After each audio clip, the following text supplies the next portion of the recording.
আসসালামু আলাইকুম। এখনকার সংবাদে আপনাদেরকে স্বাগত জানাচ্ছি। শুরুতে থাকছে সংবাদ শিরোনাম, এরপরে থাকছে বিস্তারিত সংবাদ। বিএনপি জেলায় জেলায় সমাবেশ কর্মসূচি শুরুকাল। নির্দলীয় সরকারের অধীনে ভোটের পক্ষে ৮৬% মানুষ। বেক্সিমকোর ২ প্রতিষ্ঠানের শেয়ার বিক্রি নিয়ে জটিলতা। সরকার অখুশি হবে এমন সংবাদ প্রকাশে ভয় পাচ্ছে গণমাধ্যম, জিএম কাদের। শনিবারের মধ্যে জিম্মিদের মুক্তি না দিলে যুদ্ধবিরতি বাতিল, ইসরায়েলের হুঁশিয়ারি। ইউএসএআইডির মহাপরিদর্শক বরখাস্ত। প্রিয় শ্রোতা, এই ছিল সর্বশেষ সংবাদ শিরোনাম। এবারে সরাসরি বিস্তারিত সংবাদে চলে যাচ্ছে। নিত্যপণ্যের দাম সহনীয় রাখা, আইন শৃঙ্খলা পরিস্থিতির উন্নতি ঘটানো সহ বিভিন্ন দাবিতে আগামীকাল বুধবার জেলায় জেলায় সমাবেশ কর্মসূচি শুরু করতে যাচ্ছে বিএনপি। ২৫ ফেব্রুয়ারি পর্যন্ত ৬৪ জেলায় সমাবেশ করবে দলটি। আগামীকাল প্রথম দিন খুলনা, লালমনিরহাট সহ ৬ জেলার সমাবেশ করবে বিএনপি। এছাড়া বিএনপি তিস্তা মেগা প্রকল্প বাস্তবায়নের দাবিতে ২ দিনের লাগাতার কর্মসূচির ঘোষণা দিয়েছে। ১৭ ও ১৮ ফেব্রুয়ারি এ কর্মসূচি পালন করবে দলটি। বিএনপির জ্যেষ্ঠ যুগ্ম মহাসচিব রুহুল কবির রিজভী গতকাল সোমবার সংবাদ সম্মেলন করে জেলায় জেলায় সমাবেশ কর্মসূচির ঘোষণা দেন। বিএনপি সূত্র জানায়, আগামীকাল খুলনা, লালমনিরহাট, সিরাজগঞ্জ, ব্রাহ্মণবাড়িয়া, সুনামগঞ্জ ও পটুয়াখালী জেলায় সমাবেশ করবে দলটি। খুলনার সমাবেশে স্থায়ী কমিটির সদস্য হাফিজ উদ্দিন আহমেদ, লালমনিরহাটে গয়েশ্বর চন্দ্র রায়, সিরাজগঞ্জে নজরুল ইসলাম খান, ব্রাহ্মণবাড়িয়ায় ভাইস চেয়ারম্যান বরকতুল্লাহ, সুনামগঞ্জে চেয়ারপারসনের উপদেষ্টা পরিষদের সদস্য আরিফুল হক চৌধুরী ও পটুয়াখালীতে সৈয়দ মোয়াজ্জেম হোসেন প্রধান অতিথি হিসেবে উপস্থিত থাকবেন। ১৬ ফেব্রুয়ারি ফেনীর সমাবেশে স্থায়ী কমিটির সদস্য সালাউদ্দিন আহমেদ প্রধান অতিথি থাকবেন। ১৭ ফেব্রুয়ারি যশোরের সমাবেশে বক্তব্য দিবেন দলের মহাসচিব মির্জা ফখরুল ইসলাম আলমগীর। টাঙ্গাইলে স্থায়ী কমিটির সদস্য আব্দুল মঈন খান, কক্সবাজারের সালাউদ্দিন আহমদ, মাদারীপুর সেলিমা রহমান, ঠাকুরগাঁওয়ে ভাইস চেয়ারম্যান শামসুজ্জামান দুদু, চাঁদপুরে ভাইস চেয়ারম্যান আব্দুল আওয়াল মিন্টু, বগুড়ায় উপদেষ্টা পরিষদের সদস্য আব্দুস সালাম, শরীয়তপুরে ফরহাদ হালিম, ভোলায় চেয়ারপারসনের উপদেষ্টা পরিষদের সদস্য জহির উদ্দিন স্বপন, মৌলভীবাজারে আরিফুল হক চৌধুরী ও নেত্রকোনায় সৈয়দ ইমরান সালেহ বক্তব্য দিবেন। ১৮ ফেব্রুয়ারি মানিকগঞ্জে সমাবেশে বক্তব্য দেবেন স্থায়ী কমিটির সদস্য মির্জা আব্বাস। একই দিনে পাবনায় স্থায়ী কমিটির সদস্য ইকবাল হাসান মাহমুদ, পঞ্চগড়ে ভাইস চেয়ারম্যান শামসুজ্জামান দুদু, ঝিনাইদহে উপদেষ্টা পরিষদের সদস্য আবুল খায়ের ভূঁইয়া, কুমিল্লা দক্ষিণে জয়নুল আবিদিন ফারুক, হবিগঞ্জে যুগ্ম মহাসচিব শহীদ উদ্দিন চৌধুরী ও সৈয়দপুরে সৈয়দ ইমরান সালেহ বক্তৃতা করবেন। নোয়াখালী সমাবেশে ১৯ ফেব্রুয়ারি স্থায়ী কমিটির সদস্য আমির খসরু মাহমুদ চৌধুরী বক্তব্য দিবেন। একই দিনে রাজবাড়ীতে ভাইস চেয়ারম্যান আসাদুজ্জামান রিপন, কুষ্টিয়ায় উপদেষ্টা পরিষদের সদস্য মিজানুর রহমান মিনু, কিশোরগঞ্জে ফজলুর রহমান, পিরোজপুরে মুজিবুর রহমান সরোয়ার, সিলেটে উপদেষ্টা পরিষদের সদস্য সৈয়দ মোয়াজ্জেম হোসেন আলাল ও জামালপুরে জহুরুল হক শাহজাদা মিয়া বক্তৃতা করবেন। ঢাকায় সমাবেশ হবে ২০ ফেব্রুয়ারি। মহাসচিব মির্জা ফখরুল ইসলাম আলমগীর এ সমাবেশে বক্তব্য দেবেন। এদিন লক্ষ্মীপুরের সমাবেশে আমির খসরু মাহমুদ চৌধুরী, বরিশাল দক্ষিণে সেলিমা রহমান, ফরিদপুরে আসাদুজ্জামান রিপন, চুয়াডাঙ্গায় চেয়ারপারসনের উপদেষ্টা পরিষদের সদস্য আমানুল্লাহ আমান, কুড়িগ্রামে আব্দুস সালাম, নওগাঁয় মিজানুর রহমান মিনু ও ময়মনসিংহে আব্দুল আওয়াল মিন্টু বক্তব্য দেবেন। ঝালকাঠির সমাবেশে ২২ ফেব্রুয়ারি বক্তব্য দেবেন উপদেষ্টা পরিষদের সদস্য জয়নাল আবেদিন। একই দিন চট্টগ্রাম দক্ষিণের সমাবেশে ভাইস চেয়ারম্যান আহমদ আজম খান, গোপালগঞ্জে আসাদুজ্জামান রিপন, রংপুরে আবুল খায়ের ভূঁইয়া, ময়মনসিংহ উত্তরে সৈয়দ মোয়াজ্জেম হোসেন, জয়পুরে হাটে উপদেষ্টা পরিষদের সদস্য হারুনা রশিদ, কুমিল্লা উত্তরে এইচ এম মাহবুব উদ্দিন খোকন, বান্দরবনে যুগ্ম মহাসচিব হাবিব উন নবী খান ও নরসিংদীতে যুগ্ম মহাসচিব আব্দুস সালাম আজাদ বক্তব্য দেবেন। শেষ দিন 25 ফেব্রুয়ারি নারায়ণগঞ্জে সমাবেশে মির্জা আব্বাস, গাজীপুরে গয়েশ্বরে চন্দ্ররায়, চট্টগ্রাম উত্তরে ইকবাল মাহমুদ, সাতক্ষীরায় নিতাই রায় চৌধুরী, বাগেরহাটে বরকতুল্লাহ বলু, খাগড়াছড়িতে উপদেষ্টা পরিষদের সদস্য মনিরুল হক চৌধুরী, মেহেরপুরে আমানুল্লাহ আমান, নীলফামারীতে উপদেষ্টা পরিষদের সদস্য জয়নুল আবেদিন ফারুক, চাঁপাইনবাবগঞ্জে উপদেষ্টা পরিষদের সদস্য আব্দুস সালাম ও দিনাজপুরে সৈয়দ মোয়াজ্জেম হোসেন বক্তব্য দেবেন। জাতীয় সংসদ নির্বাচন নির্দলীয় সরকারের অধীনে হওয়া উচিত বলে মনে করেন দেশের 86% মানুষ। আনুপাতিক পদ্ধতিতে ভোটের পক্ষে মানুষের সাড়া একেবারেই কম। বেশিরভাগ মানুষ সংসদে নারীদের জন্য সংরক্ষিত আসন রাখার পক্ষে, তবে সেখানে সরাসরি ভোট চান তারা। সংবিধান সরকার সম্পর্কিত জাতীয় জনমত জরিপ 2024-এ মানুষের এ মতামত উঠে এসেছে। সংবিধান সংস্কার কমিশন বাংলাদেশ পরিসংখ্যান ব্যুরোর বিবিএস মাধ্যমে এ জরিপ করে। কমিশনের প্রতিবেদনের সঙ্গে জরিপটি প্রকাশ করা হয়েছে। কমিশন তাদের প্রতিবেদনে বলেছে, জরিপে গত 5 ডিসেম্বর থেকে 10 ডিসেম্বরের তথ্য সংগ্রহ করা হয়। দেশের 64 জেলা থেকে সরাসরি সাক্ষাৎকার পদ্ধতিতে 45,925টি থানার 18 থেকে 75 বছর বয়সী মানুষের কাছ থেকে জনসংখ্যা অনুপাতে মতামত নেওয়া হয়েছে। কমিশন আরও বলেছে, তারা বিভিন্নভাবে অংশীজনদের মতামত সংগ্রহ করছে। তবে সমাজের সর্বস্তরের মানুষের মতামতের প্রতিফলনের জন্য তারা জরিপ করার সিদ্ধান্ত নেয়। জরিপের প্রশ্নে একটি বিষয় ছিল নির্বাচনকালীন সরকার। এতে ক্ষমতাসীন সরকারের অধীনে নির্বাচনের পক্ষে মত দিয়েছেন মাত্র 6% মানুষ। আরও 6%-এরও বেশি এ বিষয়ে না কথা জানিয়েছেন। উত্তর দিতে রাজি হননি প্রায় 2% মানুষ এবং বাকি প্রায় 86% নির্বাচন নির্দলীয় সরকারের অধীনে হওয়া উচিত বলে মত দেন। বেক্সিমকো গ্রুপের চালু প্রতিষ্ঠানের শেয়ার ও সম্পদ বিক্রি করে শ্রমিক কর্মচারীদের পাওনা পরিশোধে জটিলতা দেখা দিয়েছে, কারণ এসব সম্পদ ব্যাংকের কাছে বন্ধক রয়েছে। ফলে শেয়ার বিক্রির জন্য কোনো কর্মপদ্ধতি ঠিক করতে পারেনি সরকার।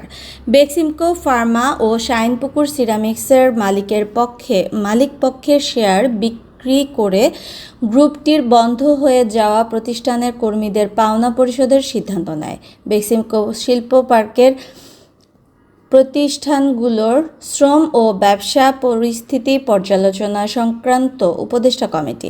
এই কমিটির প্রধান শ্রম ও কর্মসংস্থান উপদেষ্টা এম সাখাওয়াত বলেন, কমিটি সিদ্ধান্ত নিয়েছিল চলতি মাসের মধ্যে শেয়ার বিক্রি করে গ্রুপটির বন্ধ কারখানার শ্রমিক কর্মচারীদের পাওনা পরিশোধ করা হবে। এই সিদ্ধান্ত বাস্তবায়নের দায়িত্ব দেওয়া হয় অর্থ মন্ত্রণালয়ের আর্থিক প্রতিষ্ঠান বিভাগকে।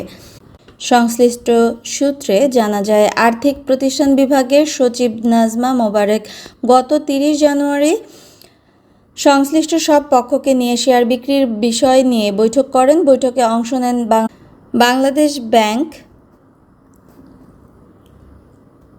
পুঁজিবাজার নিয়ন্ত্রক সংস্থা, Bangladesh securities and exchange commission, ঋণদাতা সরকার, বেসরকারি ব্যাংকের প্রতিনিধিরা, কিন্তু সেখানে কোনো সিদ্ধান্ত হয়নি। আজ বুধবার আবারও বৈঠক ডেকেছেন সচিব নাজমা মোবারক। জানতে চাইলে নাজমা মোবারক প্রথম আলোকে বলেন, আমরা বেক্সিমকো গ্রুপের 2 কোম্পানির শেয়ার বিক্রির একটা উপায় বের করার চেষ্টা করছি। এদিকে শেয়ার বিক্রি ও শ্রমিকদের পাওনা পরিশোধের কোনো কুল কিনারা না হওয়ায় আজ আবারও বৈঠকে বসেছে এম সাখাওয়াত হোসেনের নেতৃত্বে গঠিত এ সংক্রান্ত উপদেষ্টা পরিষদ কমিটি। সংশ্লিষ্ট বিভিন্ন পক্ষের সঙ্গে কথা বলে জানা যায়, বেক্সিমকো ফার্মা ও শাইনপুকুর সিরামিক্সের শেয়ার ও সম্পদ বিক্রিতে আদালতের অনুমতি লাগবে। তারপর সম্ভাব্য ক্রেতা খুঁজতে হবে। আদালতের অনুমতি নিয়ে সব শেয়ার ও সম্পদ বিক্রি করা হলেও যেহেতু সেগুলো ব্যাংকের কাছে বন্ধক, তাই নিয়ম অনুযায়ী বিক্রির অর্থ চলে যাবে ব্যাংকের কাছে। তাই পুরো প্রক্রিয়াটি সম্পন্ন করা জটিল ও সময় সাপেক্ষ। গণমাধ্যম কর্মীরা কাজ করতে গিয়ে যে কোনো সময়ের চেয়ে এখন বেশি চাপের মুখে পড়ছেন বলে অভিযোগ করছেন জাতীয় পার্টির চেয়ারম্যান জিএম কাদের। তিনি বলেন, সরকারের গঠনমূলক সমালোচনা বা সরকার অখুশি হবে এমন সংবাদ প্রকাশে ভয় পাচ্ছে গণমাধ্যম। আজ মঙ্গলবার গণমাধ্যমে পাঠানো এক বিবৃতিতে জিএম কাদের এসব কথা বলেন। জাপা চেয়ারম্যানের প্রেস সেক্রেটারি খন্দকার দেলোয়ার জালালি গণমাধ্যমে এই বিবৃতি পাঠিয়েছেন।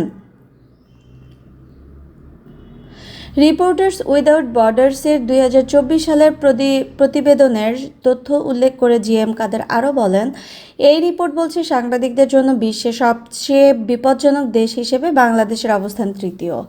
তিনি বলেন, গত কয়েক মাসে প্রিন্ট, ইলেকট্রনিক ও অনলাইন মিডিয়ায় অসংখ্য কর্মী চাকরি হারিয়েছেন। এর ফলে সাংবাদিকদের মধ্যে চাপা আতঙ্ক বিরাজ করছে। গণমাধ্যমগুলো ভয়ার্ত পরিবেশে নিজেরাই সেলফ সেন্সরশিপ স্ব-আরোপিত নিয়ন্ত্রণ চালু করেছে।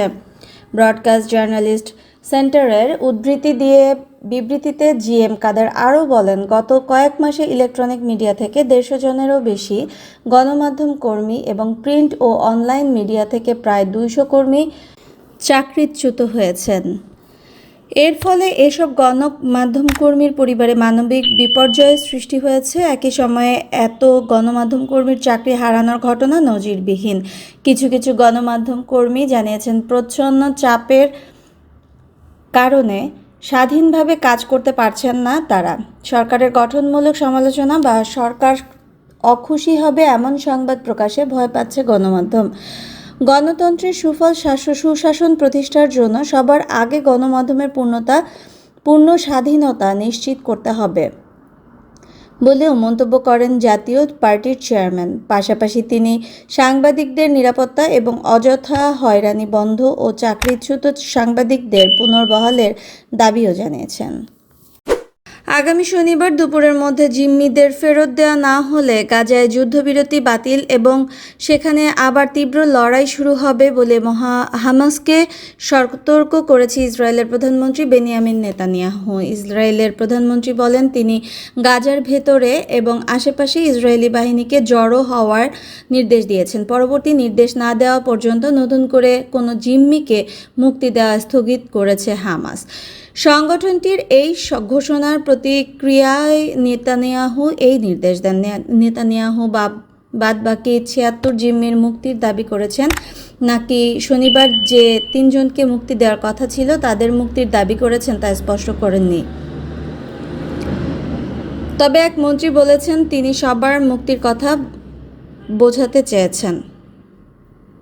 গুরুত্বপূর্ণ মানবিক সাহায্য আটকে দেওয়া সহ নানাভাবে ইসরায়েল 3 সপ্তাহের পুরনো যুদ্ধবিরতির চুক্তি লঙ্ঘন করছে বলে অভিযোগ করছে হামাস, যদিও এ দাবি অস্বীকার করেছে ইসরায়েল। নেতানিয়াহু বক্তব্যের পর হামাস বলছে, তারা যুদ্ধবিরতি চুক্তির প্রতি প্রতিশ্রুতিবদ্ধ এবং যে কোনো জটিলতা কিংবা বিলম্বের জন্য ইসরায়েল দায়ী। হামাস এই সপ্তাহান্তে নির্ধারিত জিম্মিদের মুক্তি বিলম্বিত করার সিদ্ধান্ত নেওয়ার মার্কিন প্রেসিডেন্ট ডোনাল্ড ট্রাম্প প্রস্তাব করেন। ইসরায়েল চুক্তিটি সম্পূর্ণভাবে বাতিল করা হবে এবং শনিবারের মধ্যে সব জিম্মিকে ফিরিয়ে না দেওয়া হলে গাজাকে নরকে পরিণত করা হবে। গত মঙ্গলবার ইসরায়েলের নিরাপত্তা বিষয়ক মন্ত্রিসভার 4 ঘণ্টার বৈঠকের পর নেতানিয়াহু একটি ভিডিও বিবৃতিতে বলেন, তিনি প্রেসিডেন্ট ট্রাম্পের দাবিকে স্বাগত জানিয়েছেন। তিনি বলেন, হামাসের চুক্তি লঙ্ঘন এবং আমাদের জিম্মিদের মুক্তি না দেওয়ার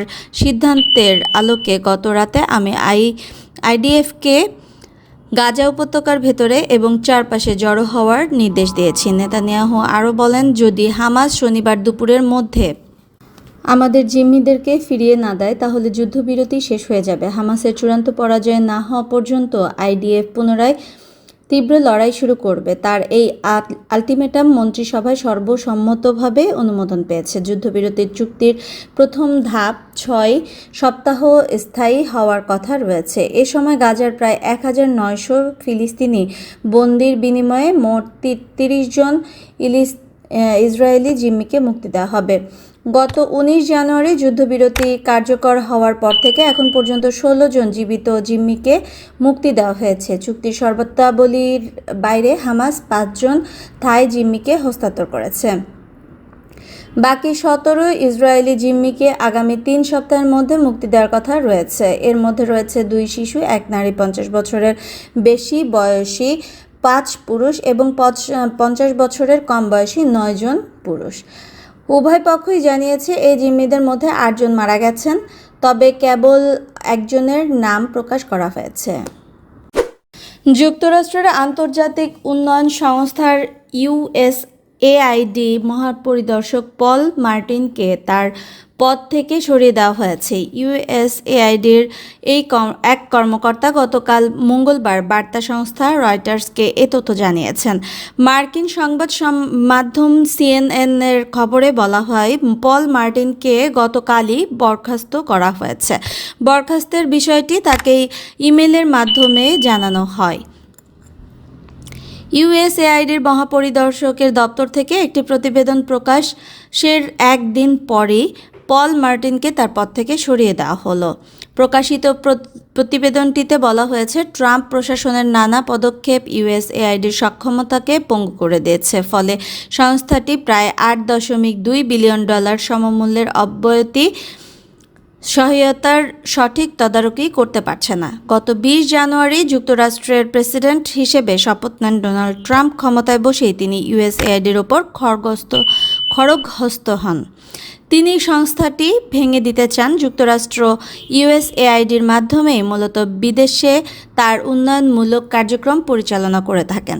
সংস্থাটির কর্মীর সংখ্যা 10,000-এরও বেশি, তাদের মধ্যে 2/3 বিভিন্ন দেশে কাজ করে থাকেন। ট্রাম্পের পরিকল্পনা হলো USAIDর এই বিপুল সংখ্যক কর্মীর মধ্যে অপরিহার্য হিসেবে বিবেচিত মাত্র 611 জনকে চাকরিতে বহাল রাখা হবে, আর 2,200 জন কর্মীকে সবেতনে ছুটিতে পাঠানো হবে।